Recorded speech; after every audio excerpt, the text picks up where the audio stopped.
build your content strategy, you have a direction for marketing, you know what channels you're going to target, you're ready to take off, and then your boss or your founder comes in and it's like, throw everything out of the window. You have two options.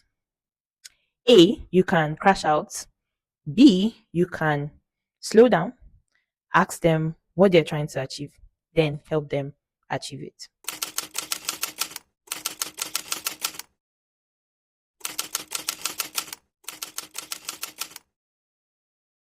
So a major part of being a leader is really, I was holding this thing upside down the entire time.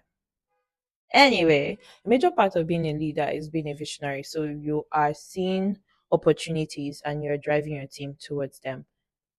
It's important, it's necessary. Not everyone can do that. But the problem is that because leaders can identify new opportunities or see places that their team should go to, they would have not, I wouldn't call it a shiny object syndrome. It's more of okay, let's not give it a name. It's just they constantly get distracted, and this not to criticize anyone. They just see new opportunities and they're just like, let's go for it. So they keep dragging you towards different places. For any strategies that's worth their salt, getting pulled in different directions consistently is a problem because we know that some of these things that we are creating, not even some, like a lot of strategies, a lot of tactics, they need time. They need time. People are not just going to find out about your brand in a day and then buy from you. You need to build trust over time, brand awareness over time, brand affinity over time, whatever the goal is. You conversions take time, right? So you see, except someone who's truly diabolical or maybe is into self-sabotage, right? Nobody wakes up trying to destroy their own company. Everybody is working towards a certain goal. They do want the company's revenue to grow. They want it to get more customers. They want the customers that you currently have to stay. But the problem is they might not just know how to express that, or they might not know how to do that well.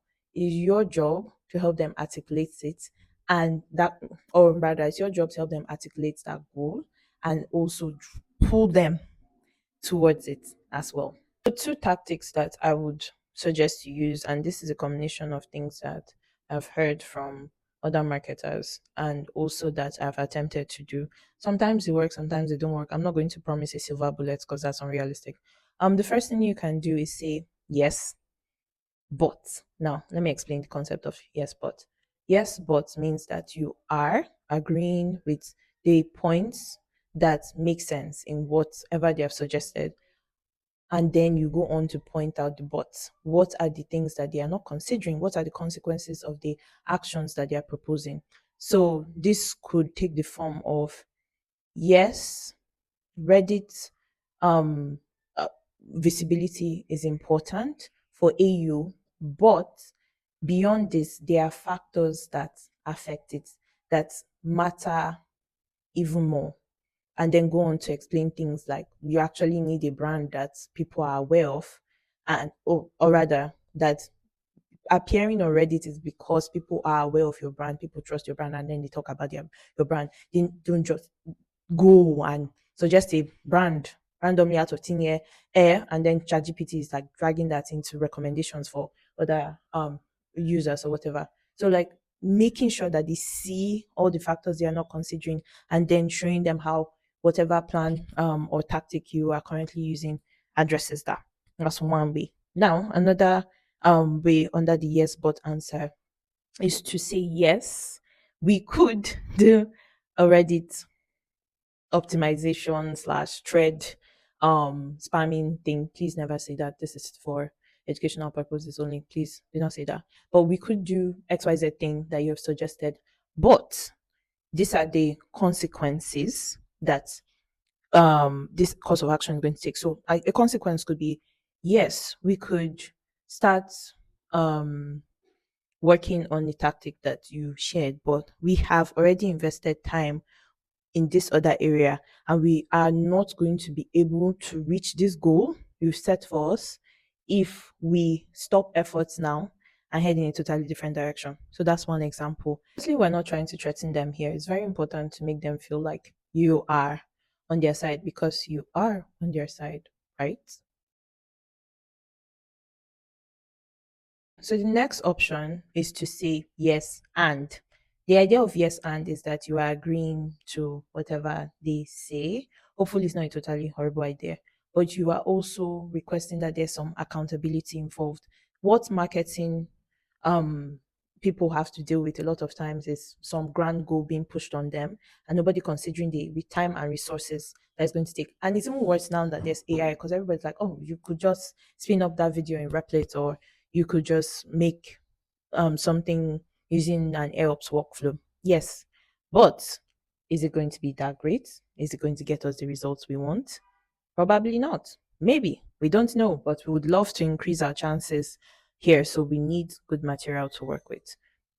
When we go on the yes and part, we can either say, yes, this could work. And just one thing, just use yes and when you know that no matter what you say, nobody is going to listen to what you are suggesting. Yes and is for a situation where you're the only way that people are going to listen to you is when they learn by experience. So going back to it, you can say, yes, we can do XYZ thing that you are suggesting, right? And let us also measure it in the next 3 months. Why?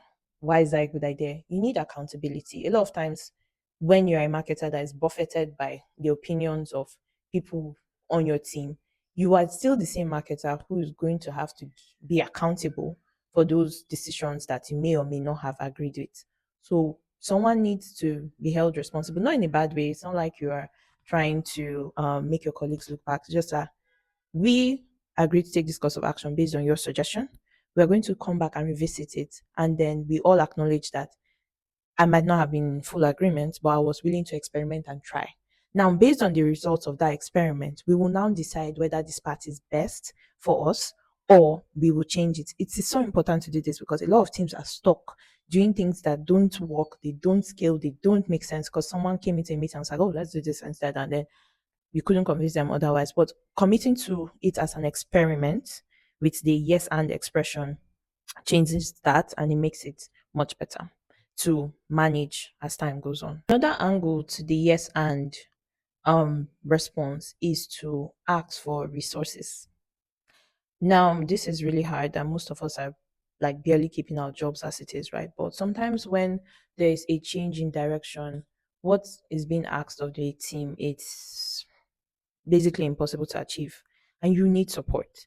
So you could say, yes, this seems like a great idea, would love to work on it. And it seems that we would need a designer, or it seems that we would need um let's say someone who's well versed in AO. Hopefully you don't say that and then you lose your job. Anyway, the point is you might need extra resources, and sometimes mentioning that can make someone in charge realize that maybe this is not the best course of action for now, but then we could do this later when we bring people on. I noticed that I would get increasingly annoyed when people would suggest things that were totally different from the course of action that I had already prepared. As much as we are strategists, we're still humans. We're not seeing the whole thing. So sometimes when your leader comes with some suggestion, right? There is wisdom in it. There could be a grain of truth somewhere there, and you should listen. I think we should see ourselves as support for these people. When I say support, I'm not trying to diminish your role, right?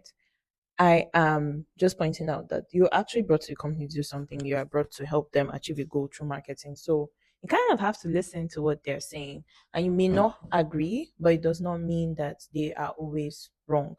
Um, I'll give you an example. Recently, I was working on a strategy for a startup, and just because I am not a huge blog person, I might have neglected to consider search. Obviously search is not only blogs and everything, and the founder brought up an idea that had to do with specific pages for certain products. I was like, oh my god, yeah, that's smart, let's do it. Though in the end it was a bit hard to implement because of resource constraints, but it was a good idea. And if I was consistently feeling like this person is trying to do something to make my job harder, I might have totally missed that. So just listen not sometimes, listen, discern if it's a good idea, a bad idea, then decide on the approach to go with. Now, all the tactics I've listed out for you might not work in one situation. You might just have a toxic boss and it's their way or the highway. So in that case, you might just need to write things out until you get a new job or until your boss changes. Unfortunately, that means you might not be proud of all the work that you're doing because you're not getting the results you want. But sometimes things are not perfect when you're a marketer, and this channel is really just about talking through those rough patches where things are not working out the way you expect or the way you want. So this is my, I think, fifth or fourth video so far.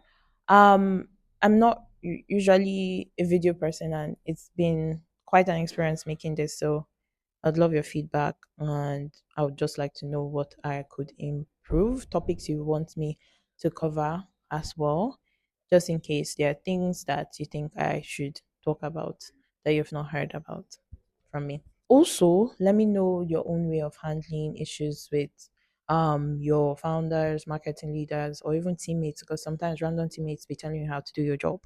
Well, till next time. Bye.